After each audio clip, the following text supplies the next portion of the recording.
This is IBM Museum. And as you've seen in previous videos, I did get that IBM 7496 executive workstation fully operational. I won the race. I was the first one to do it from, you know, exactly a month to the day that I got the system from Computer Reset. They graciously provided one to me to go through and to see if I could isolate, do a just troubleshooting process to get those systems, some ideas of how those systems could be made to work again, and the purposes of documenting all the aspects of the system. Now, I'm going to do a live stream covering the process that I went through, some of the aspects that were discovered. I'll have a machine on the bench behind me of that 7496 executive workstation that we can look at and discuss everything else. I hope people will make it. It's going to be this Saturday. And I even have to think of what the date of this next Saturday would be, but it's going to be at 10 a.m. my local time, which is Mountain Standard Time, GMT -7 to do the calculation, or just know it's noon Eastern Standard Time, 11 a.m. Central Standard Time, 9 a.m. Pacific Standard Time, and outside the continental United States, of course, that GMT -7 can be used to calculate the time it'll be for your area. But also in previous videos, as I went through and looked over aspects of the 7496 using that PS2 Model 30 planar, which is based on an 8086 CPU, I said that I would go through, if I wanted to study particular aspects of how the interaction of that PS2 Model 30 planar was, I was just going to put a benched Model 30 on the up rather than going through and having the executive workstation and going through and working on some aspects with that machine, rather than just tearing that thing apart or anything else like that. I'd go through and just work out particular details with this machine. And that's a little bit of the topic for this video of having that Model 30 on the bench. We're going to look over one of the things as I went through and had issues with like the real-time clock. And I was struggling in areas. I was going through and just going around circles, everything else.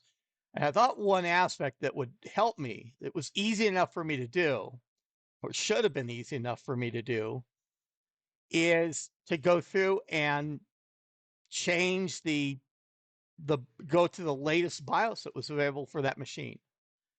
Now, most Model 30s out there, they're the P-planar. I'll bring that up to the screen here in just a moment to kind of show the layout of that board, just that the few areas that we need to be concerned with. And also that the Model 30 typically had that revision 02 BIOS. And of course, the executive workstation, that 7496, being based on Model 30 planar, also has, from everything I've observed, and mine did, and all the other ones I know about, have also that revision 02 BIOS. So there's a good chance that if I went through and worked with and got the problem solved on the bench Model 30 like this, that would also have an effect for working with the 7496, being a little bit more of the rare machine and aspects like that. Now, the revision 02 BIOS is not the latest for the Model 30. There is a revision 04, and I'll go over where that image is. I'll talk about revision 03 aspect and even earlier revisions. Here in a moment, I'll show you where to find those. And it's become very easy as well. And there's going to be later videos examining the contents because there's some really interesting aspects to some of those BIOS revisions that needs to be discovered, needs to be examined. I'm going to go through and show where to find those images. It's going to be easy for someone doing the same thing as what I'm covering here. Now I do have my tweener system. It's actually powered up. You can see the red LED on the EEPROM programmer there, saying off to the left. I do have my video capture set up to that machine. We will go over that aspect as well as I get to the point of talking about programming the EEPROMs.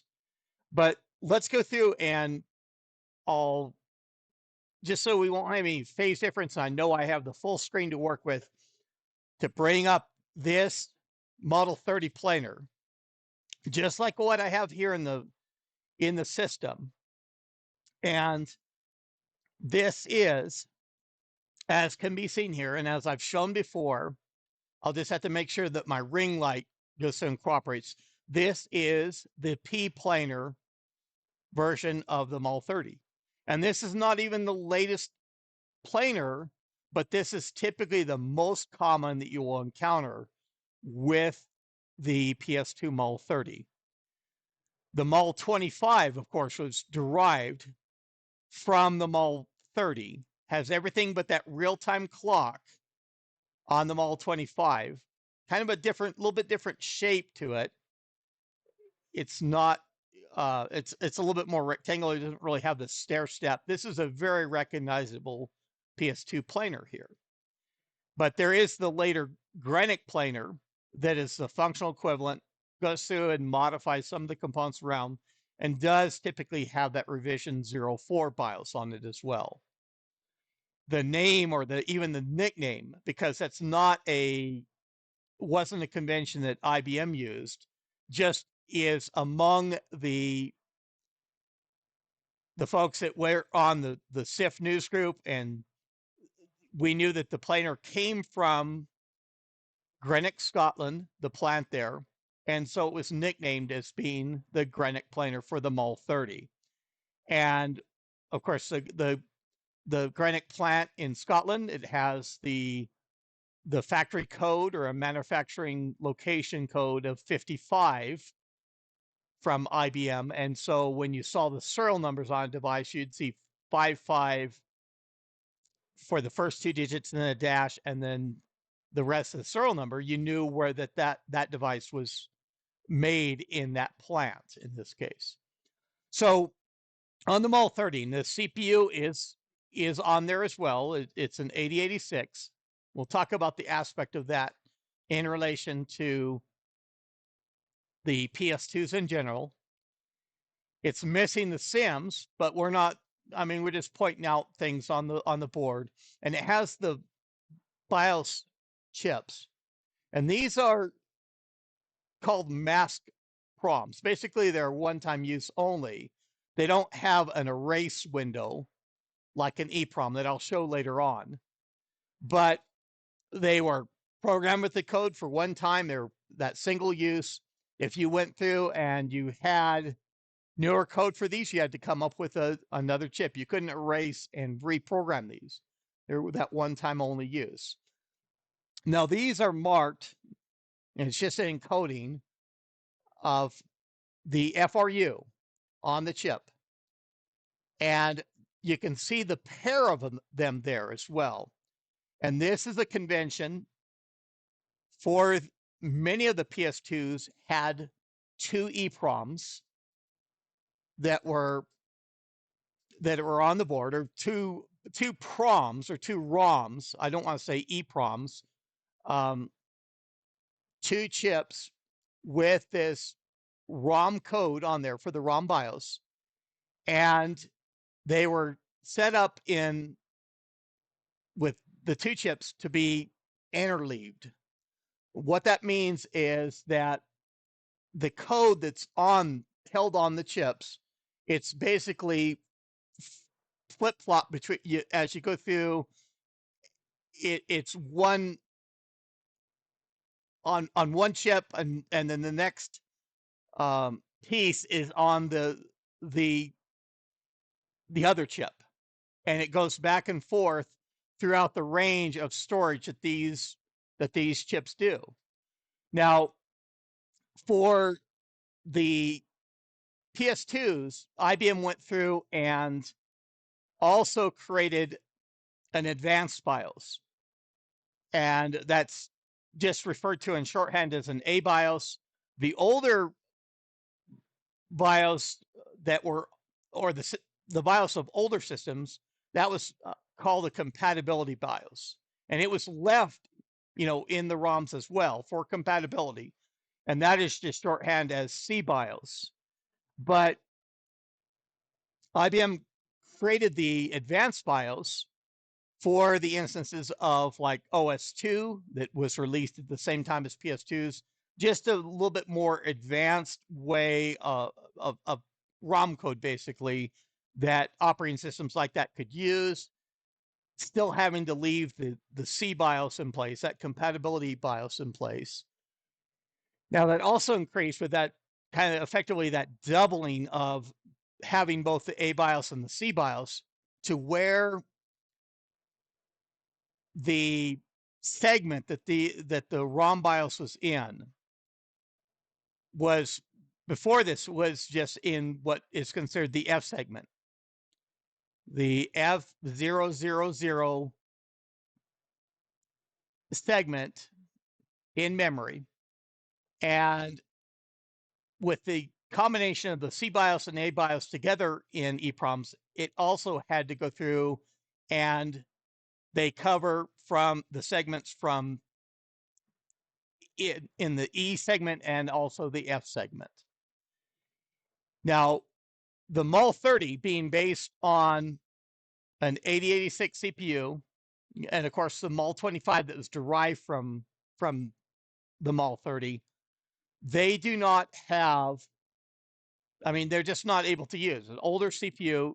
They did not have an A BIOS that was written for them. It's just the C BIOS level that's in these ROMs. And I'll get covering the capacities of that here at a later point in the video,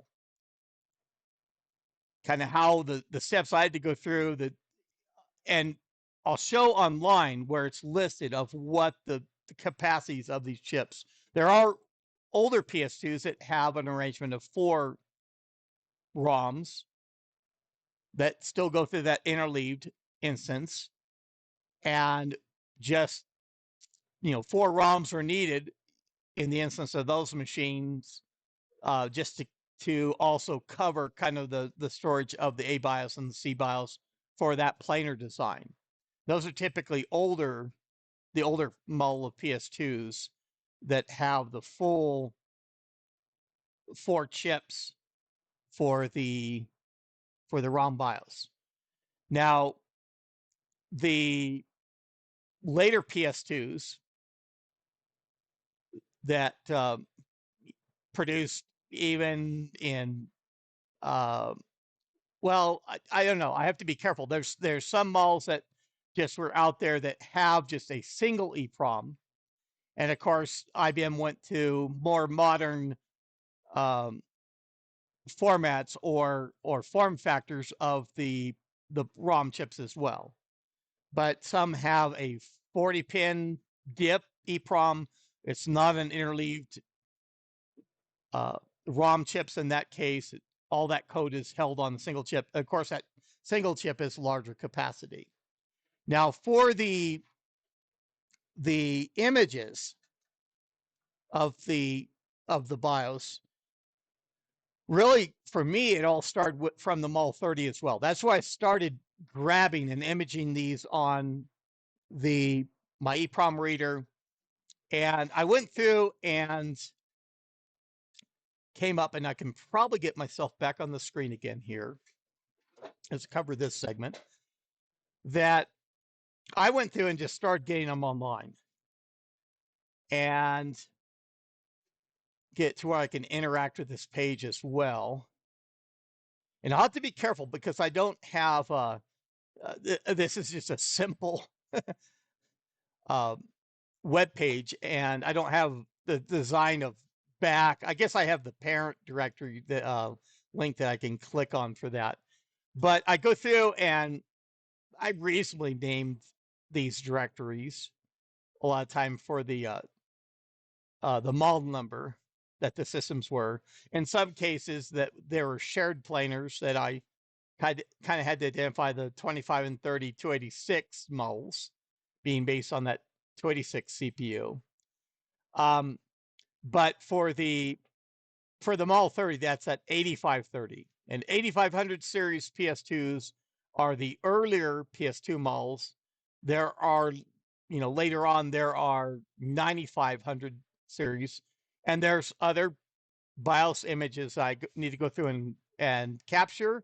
There is also BIOS images that I don't have up on my directories, but I'll show you the other area, the other pages that hold them, that are a little bit more informative in a way. And for an instance of going through to the 8530 directory, I've got the text here. I've got all these images, and I go through and I just name the file of what that FRU that's on there. And, some of the ROMs that IBM did, they went through and they have a label on there as well. I mean, some were EEPROMs that they went through, just depended on kind of the market factors, how it was produced within IBM and how they put them on there. But even in some case, cloth, labels, or with a little bit more of a fabric style covering over that. But I go through and I just list it by that FRU that was on the label or printed silk screen on the chip, to have those images. And it's still cryptic here. We can see the file size, that 32K, and I'll get referring to that in a moment as well, of how that denotes the size of the ROM image for a particular single chip in this case. And then a lot of the time I went through and I did just a text file I called versions.txt.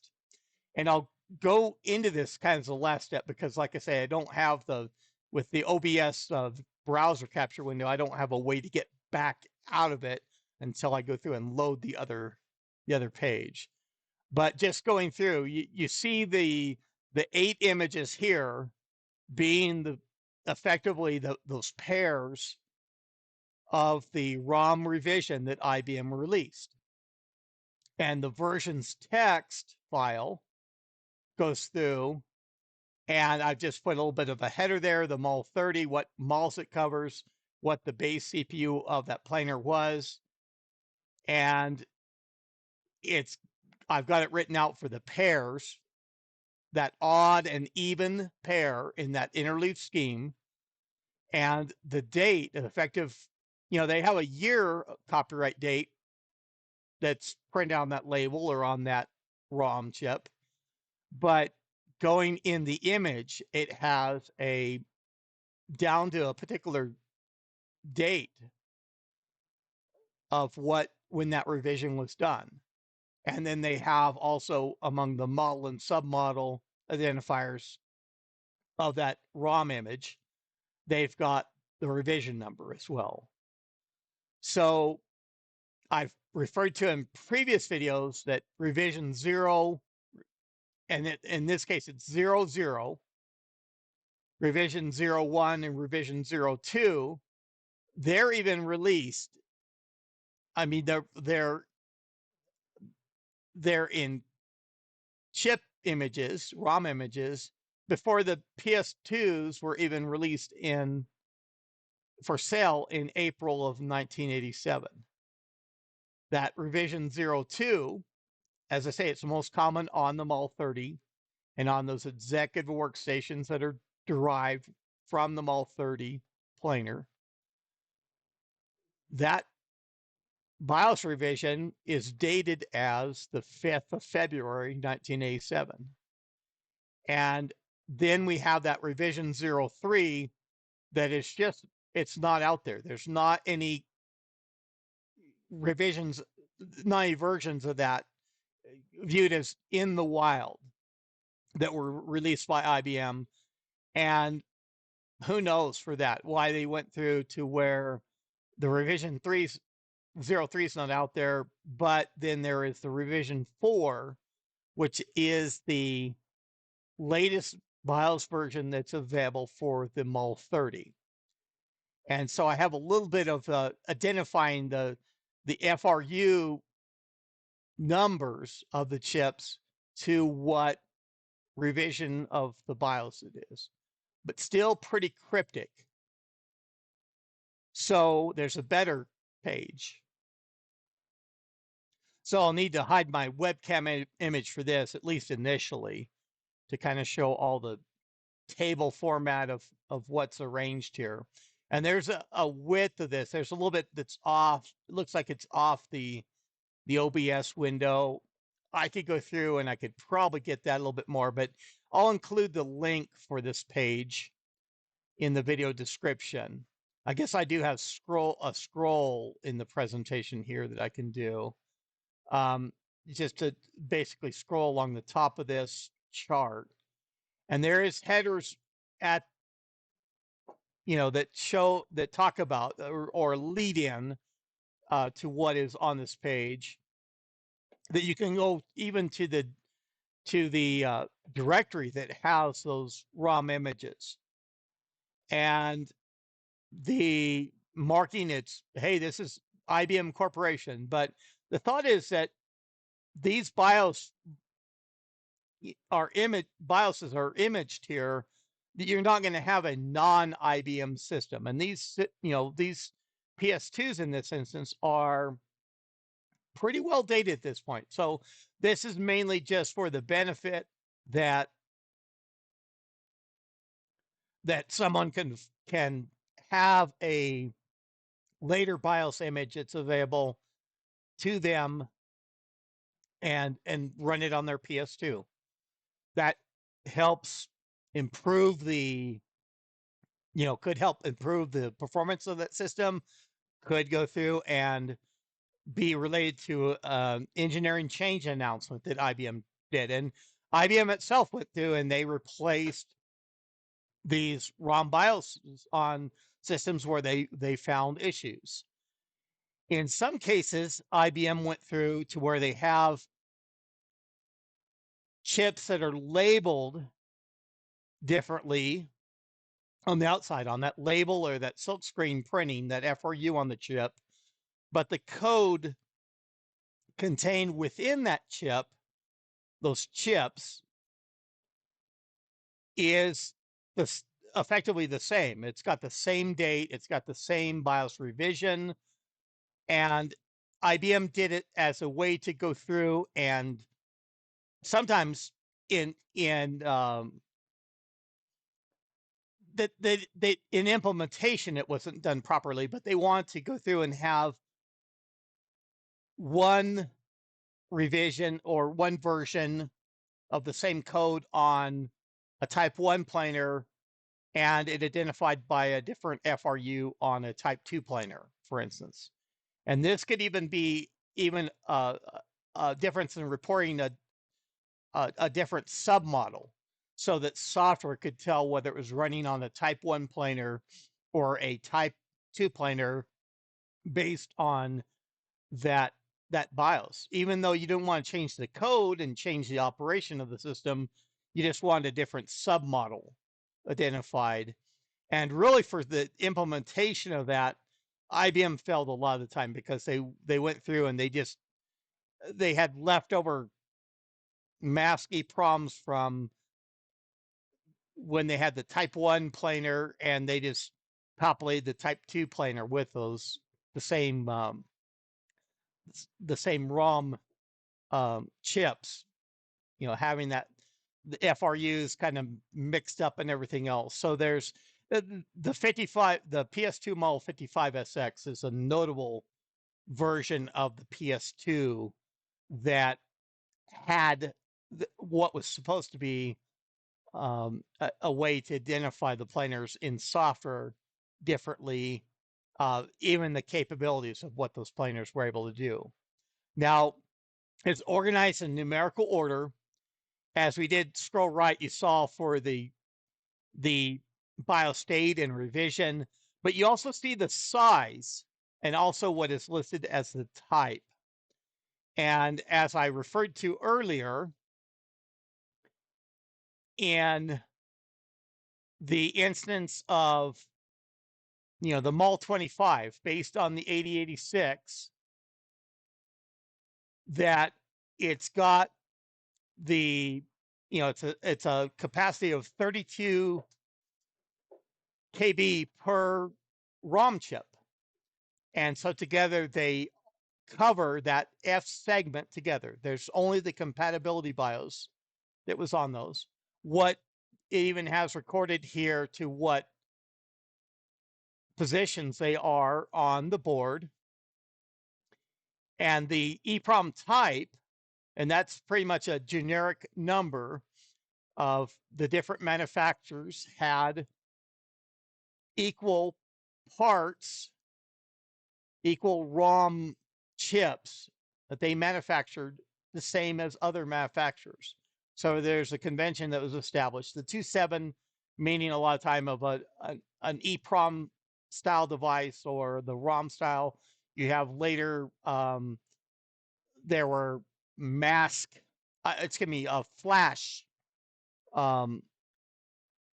images that could be even software, updated in software that you run on the system. So there was just a convention established for that.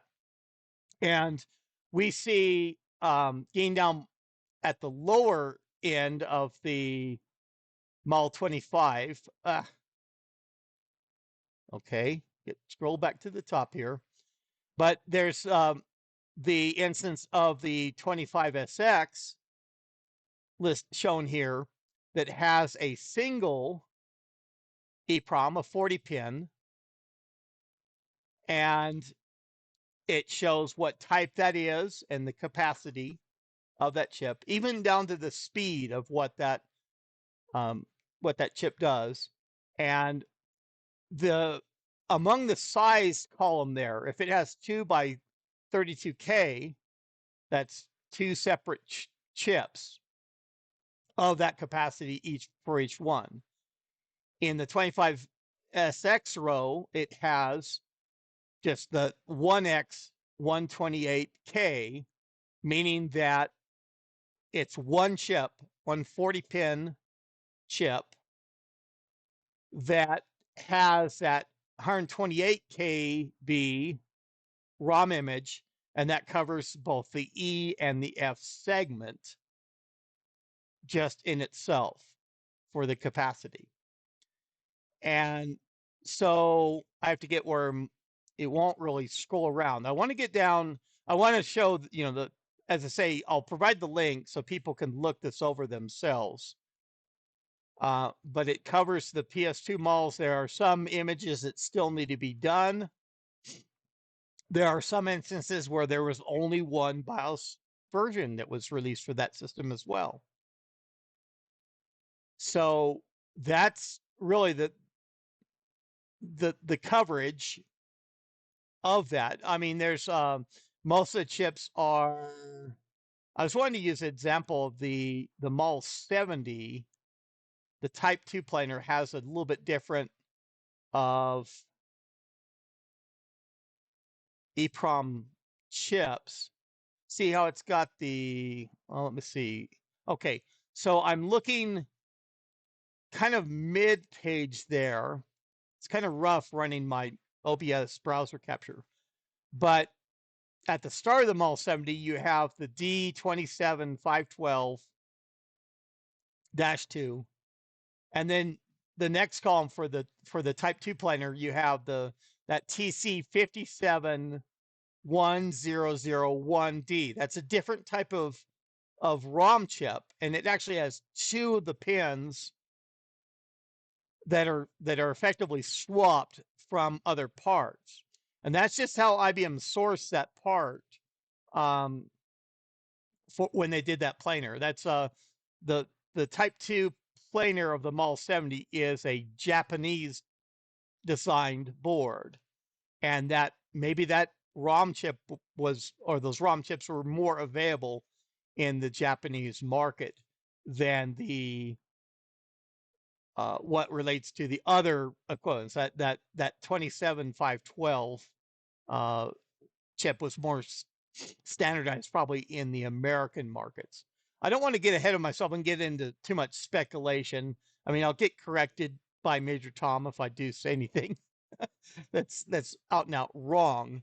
I'm just trying to give a good enough overview of things, and I'll show how that means to the cheaper EEPROM programmer that I have when I get to that point of not being able to program just that particular chip. I want to create an adapter for it in this instance, so I can capture the other image that we have not done yet. I have that EEPROM image actually, just I haven't been able to run it on my machine. But let's get scrolled back up to the Mol 30 area.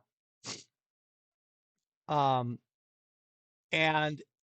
as people see, it's on the chart layout, it's a little bit better than the representation that I have on my web space for laying out what the FRUs are. And these blue links, the line underneath, of course, that's a link to actually get the image, to download it to your system so that you can go through and be able to work with it on your, to program it in your EEPROM programmer. And you can, to put it on the PS2 that you have.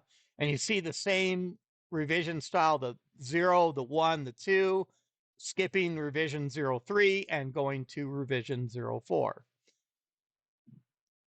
That being 2 ROM chips times 32K and being a 27256 chip that is put in positions U17 and U20 respectively.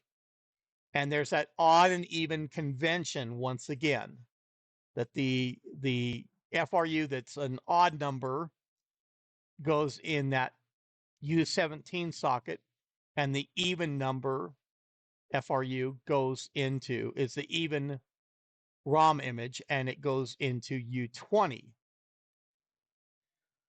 There's even a notes column, and some of that aspect can get expanded on later, maybe in a different page of what some of those ROM versions did. And that's of course going to be longer notes in some instances, if that knowledge is out there, if even we knew what changed between the revisions, but just more areas to study. Now, let's go through. I'll get that page put away. Okay, and we'll get over to this page. And I thought about just having images of the pinouts that I could do, but I thought this web presentation is even a little bit better because it talks about the features. It shows kind of how the chip itself is laid out. And this is just me searching on that part number out there, and sure, the manufacturer does it for the thought you could go through and purchase from them this EEPROM. And I may need to go through. I mean, I'll lead into a little bit of me going through and actually programming chips here in a bit, which these pinout diagrams are kind of instrumental in that case as well. But this is a 27C256, and that just a lot of time that C denotes the CMOS composition of that chip, the way that they went through and built that chip. It's adding the C in there, of course, is a different composition of that chip from just a simple 27256. So all that stuff matters, and I'll show what critical aspect that has. We'll just leave. I'll leave that so I'm able to pull up this browser window in the future. But let's get back to where I can get on the screen, at least temporarily. I'm going to go through and get back to the to my video capture and bring up the aspects I was talking about with programming the chips. So yeah, let me hide internal webcam again.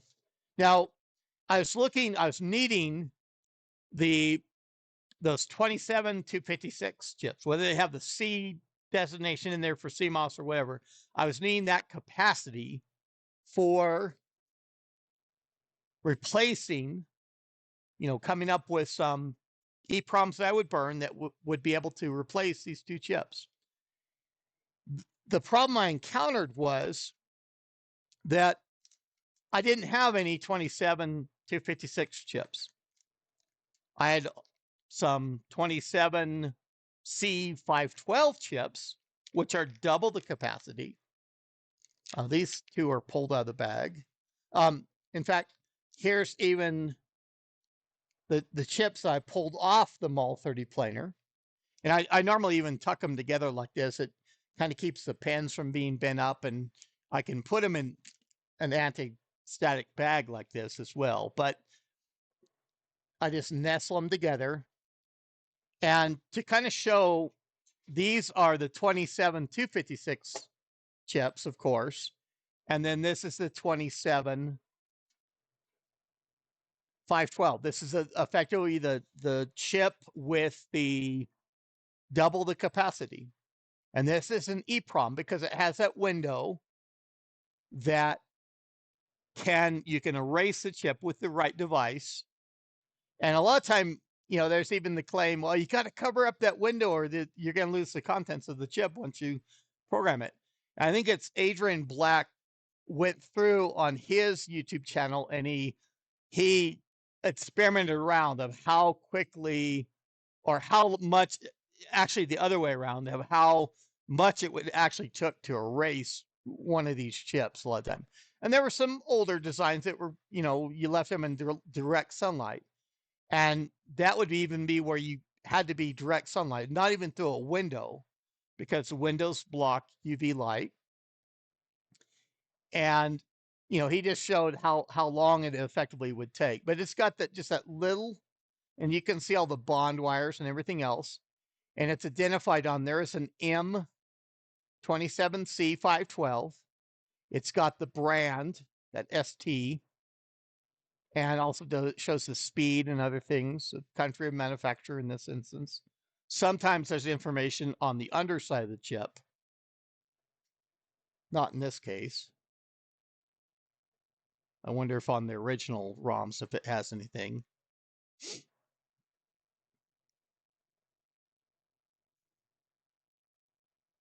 Wow, these are, when they're nestled together like this, it's gonna, yeah, they didn't have anything printed on the underside of that. But one thing you'll notice in this instance, for these two chips, just so happens that they're the same physical size, despite the 27512 being double the capacity. And since I didn't have any chip, the capacity to replace these, I thought, hey, can I go through and use these? There's something to ponder. So takes me getting back in front of the screen, in front of the page. Okay. And I'll go through and let's bring up that web page again. I'll have to get through and interact with it a little bit to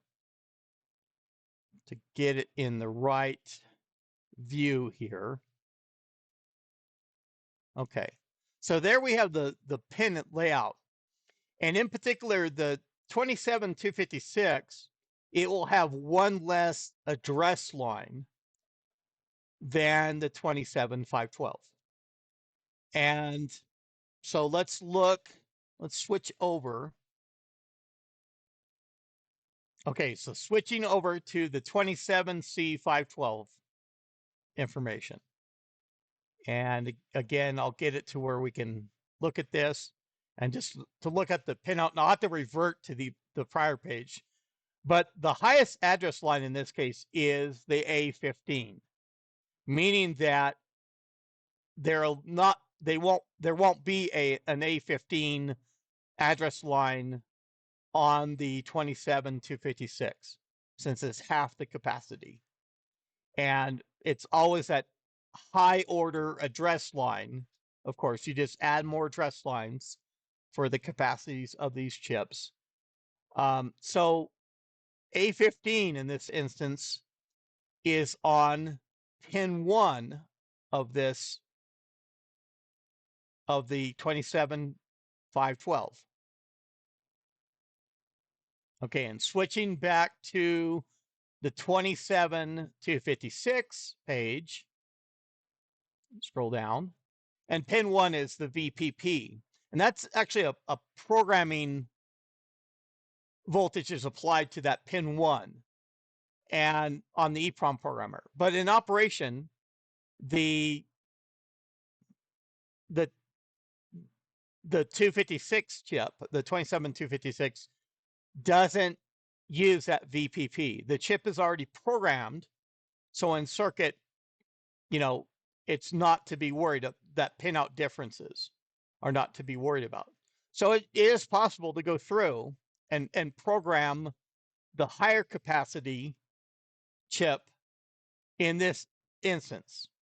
And of course, those instances can differ, but this is a pretty common area that can be encountered. And so let's get to the capture of the video of my tweener system on the screen.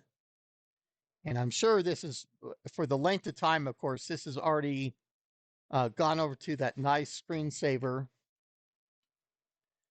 And let me get the keyboard out. And we can go through, and I'll even have to see what capacity I've set. I think I should have it set for, I don't need to worry about the iProfiler, no. Okay, so I do have this set for the M27C 512, and this actually should identify it as the ST, and I'll talk about that in a moment as well. So I've got it set for these particular EEPROMs, and in this case, you want to go through to when you program a chip, a ROM chip, you want to go through and you want to select the specific part and manufacturer from the list of items. And in fact, let me go through. So for the select aspect, so I can go through and I can search for, we've got over on those right-hand columns, we have the ST manufacturer and that M27512, and it shows it's in a DIP 28-pin package. So we have this particular EEPROM selected correctly. But if we do something like a 27, and we can even let's see the C512. And so it resets those columns.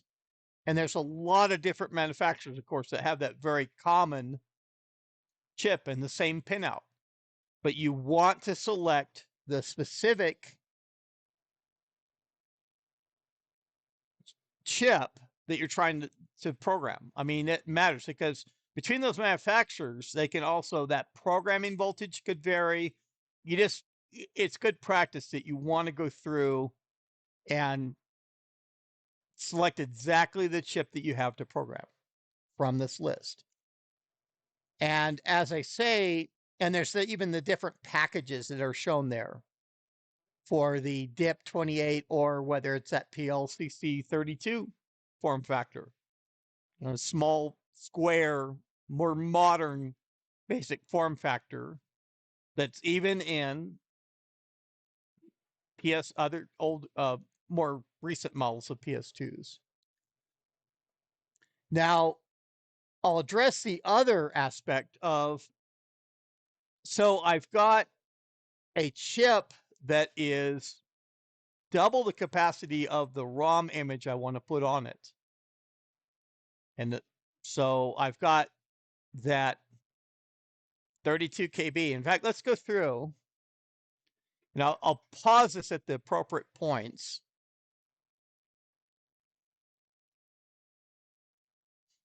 Okay, and going to the Firefox browser now, and it's got the home page loaded up for the Arden tool. So it's kind of convenient. We scroll down until we find that right in the center, that IBM PS2 system ROM images. Click on that link. And I'll have that in the video description, like I said. So over there on the, we're in the Mul 30 section, right in the middle there. And I have that revision 04 that I can go through and just click on these links in turn to download the images to this system. And I've already done that, of course. But you click on it, and of course, it's under the area that I have my webcam picture up. So you'd get with Firefox, you'd get the arrow pointing down that'd go green once the file's downloaded.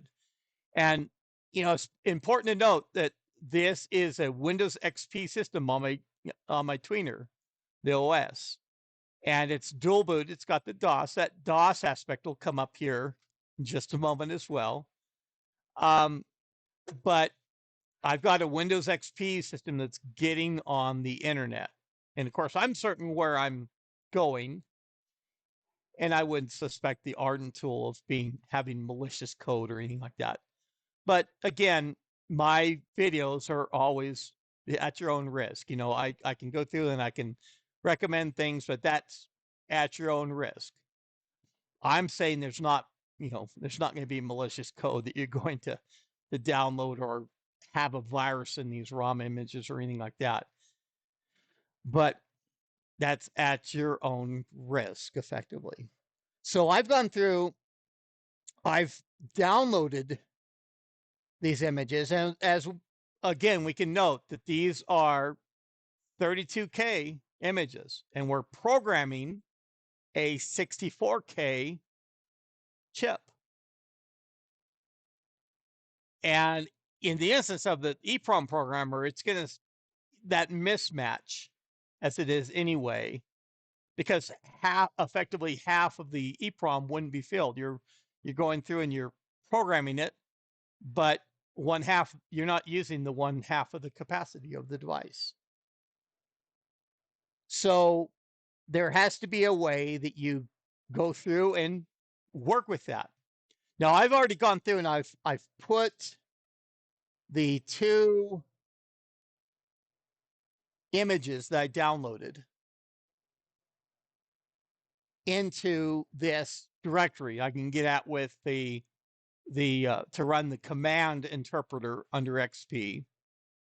And as we can see there, they're each one is 32768, and they need to be 64K to go on each chip.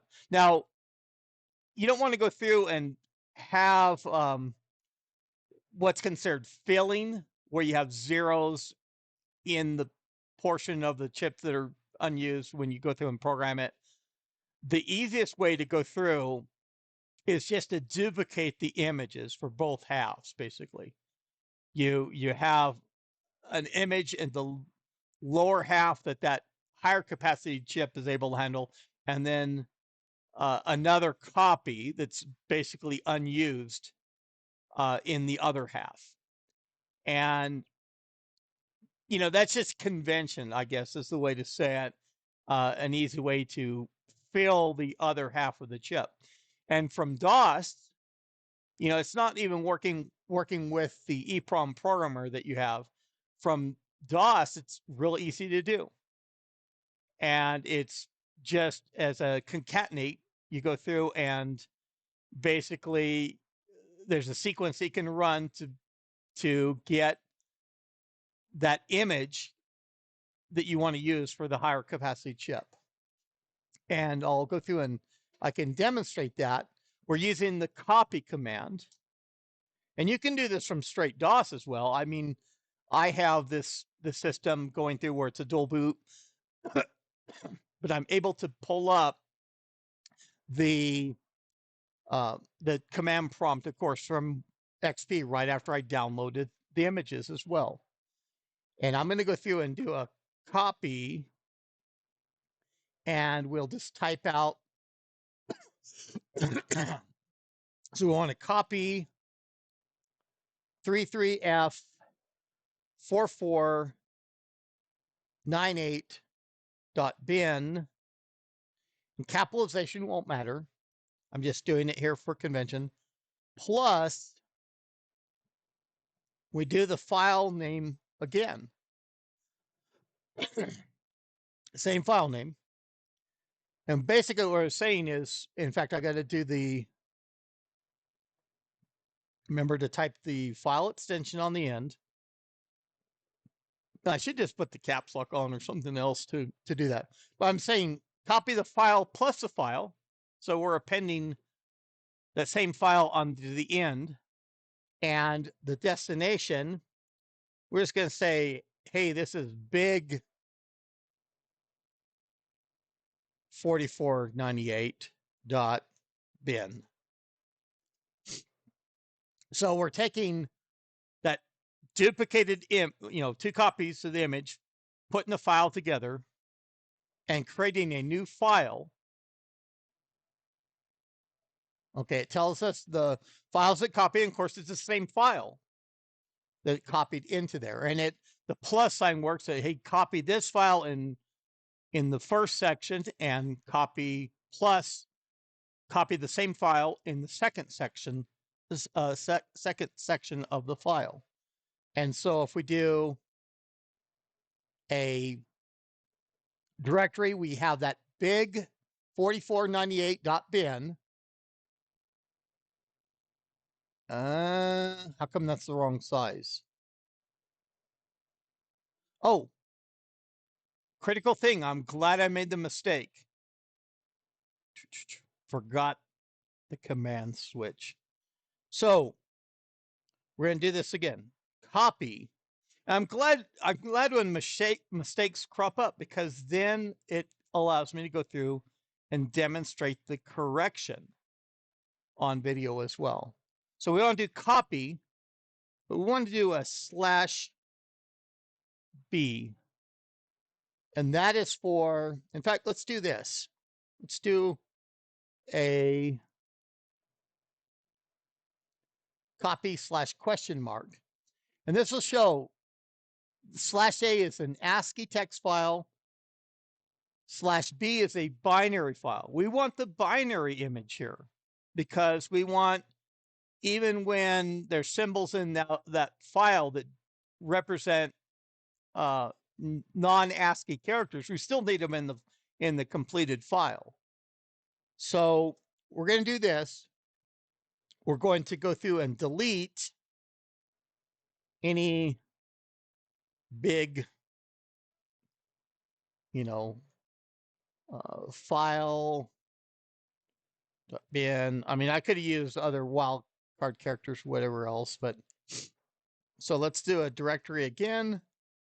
Okay, so we got that big file gone away, the bad big file. Let's do the copy command again. Do my convention uppercase. Okay, /B for a binary copy of the 33F 4498.bin plus the same file, 33F 4498.bin into our destination, once again, of big 4498.bin. The only difference there is that /B in the command line to let it know it's binary file this time. Okay. Pressing enter. Okay, one file copied. We do another directory listing. That looks a little bit better there. For the big 4498.bin, we now have the size of it is 65, 536. Twice the size of that 32 KB image. So let's just do, and since it's short typing, we don't have to pause the video or anything like that. We're going to do a copy /B, and we're going to do 33 F 4499.bin plus 33 F 4499.bin and our destination file of same convention, big 4499.bin. Okay, we have the /B command switch in there. Okay, one file copied again. It copies the same, in the lower half and upper half of the file contents. We could even type that on screen, and as it goes through, it's just repeated. It has that same image that's repeated in the other half of the chip. So we do a directory, and we have both of those big files in that directory now. So let's go through and minimize, get back to our EEPROM programmer. We have the correct chip selected still, and we're going to go through now. The TL866 2 Plus that I have, they're real common. It's these things are $60, and you have to be careful in the places that you find them. In other words, there's the $60 versions I'm aware of, and I can include a link out there that's relatively what I would think would be valid. I mean, there are legitimate places that sell these. Typically, for the $60 version, you get a few, or actually several accessories to this, plug in certain aspects, or just additions to that. And of course, they include the little CD. I think it's even like a sub-miniature CD, but you can download the program, and they're up to 11.81, I think. Now I could go through and look, and really for the low cost of the EEPROM programmer and the devices it's able to cover. And as I say, there's that one EEPROM type that I'd love to be able to, that it would cover that chip by that part number, but I'll have to create just an adapter, and that's probably what they're looking at, is that it was easy for people to go through and create an adapter that, who knows, there might even be somebody that sells them out there too. And I thought about the conventional, if later on, if I have a lot of those 27512 EEPROMs that I can go through and find. And I think that one is, even since it's a single EEPROM, it has to cover with both the ABIOS and CBIOS all on that chip. I think that's the capacity is the 128 chip, or 128K on a single chip. But I even thought about modifying the Type 2 planar, going through in the socket for the EEPROM, and just working with some desoldering, have the planar out of the system, and flip those two pins so you could use, the more common ROM that you'd find. But you'd have to be careful, of course, that you use the, and that'd be the cases where I wanted to update the ROM or something else. I think there's only 2 versions of the BIOS for the Type 2 Model 70 anyway, but tangent, I went down it, I'm back. So we do from here, we do a load, and we'll have to see. I think it's gonna, yeah, it's gonna throw me, okay, at least it threw me in the right directory. So we have those file names, the 32 KB size file names, but we also have those big files. So let's just grab one of those. Okay, we'll grab the first one, the big 4498.bin image. And it tells you at the top of what file and everything else it's loaded. Well, actually not the top, on the side, close to under my webcam picture there. In fact, let's go through.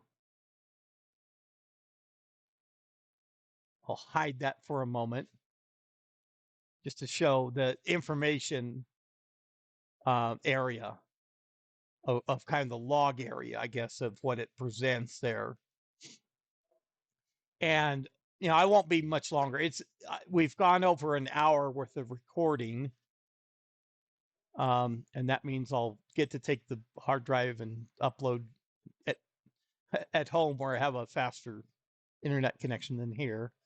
But we would go through and we would program, you know, this, since it's the right size. It tells over on the left again of, you know, the device that you're trying to program and what the size of that device is. And I don't know if we can kind of quickly see. If I go down halfway through this image, you know, about the halfway point there. Okay, so there is the second half of that same file image duplicated in there. And normally for this second half, it's not going to be used. So there we're back. And I was seeing a little bit of offset. For this image, I did it in the correct way. Okay, okay. So the 13/9, that's the date code of the BIOS revision. That's the last line that it effectively there that's showing for the first half of the chip, or the complete image.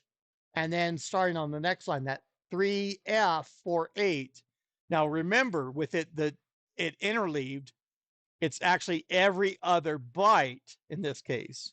So we have 3F on the other chip. It's got 3 and then 4, because you're going from this chip, you're going 3 back to the other chip, and I don't know in the convention. In fact, I should have studied notes a little bit more of what is the odd and what's even. I think it's and Major Tom can correct me, I think it's the even chip that's first, is what so we're looking at we're looking at the even ROM right now.